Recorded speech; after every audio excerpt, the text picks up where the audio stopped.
Welcome back to Primetime News and a special welcome to folks on OneSpotMedia.com. Up first this evening, chaos and panic erupted at Reggae Sumfest on Friday as a stampede left more than 20 people injured. The incident has left some patrons traumatized and the organizer and the police investigating. Our reporter Anthony Lugg was at the event and filed this report. The writing was on the wall from early.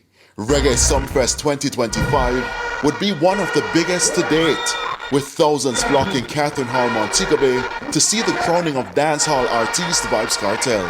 First in 14 years. So we expect him to kind of tear the place down. By midnight, inside the venue was crammed, while on the outside hundreds more were trying to get inside. But by the time Vybz Kartel took the stage sometime after 3, the Catherine Hall venue had reached capacity, forcing the organizers to impose restrictions. King is here! We've been touring the world.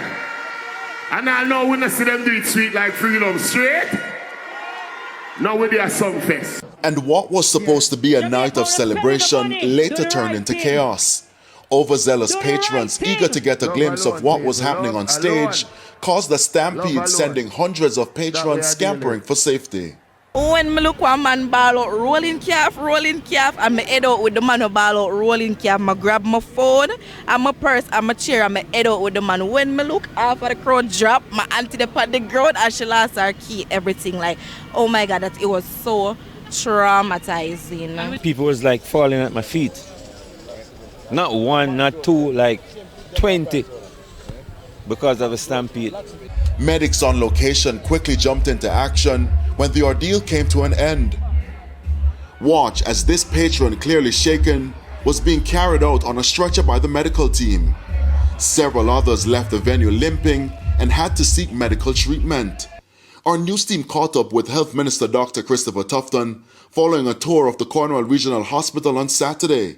He revealed that 23 patrons were treated. Patients came in, they were checked, number of bruises, about 3 or 4 had broken bones, and there may have been 1 or 2 admissions, but most were treated and sent home. So I want to just thank the team here. They acted fast and dealt with the situation as they are trained so to do. It's still not clear what led to the incident. However, TVJ News understands that a probe has been launched. The ordeal has already sparked discussions about whether the venue exceeded its capacity. That aside, some believe going forward, adjustments will have to be made. This is probably the biggest crowd I've seen in all my 20-odd years coming here.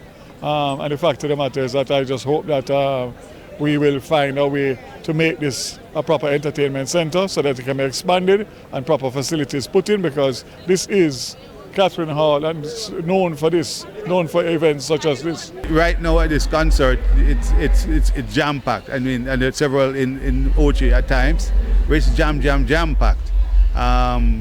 So there has to be some sort of limitation set in place. If not, expand the footprint of the event. In the meantime, while the ordeal might have left a bitter taste in the mouths of some, others are still looking forward to an entertaining closing night. Anthony Lugg, TVJ News.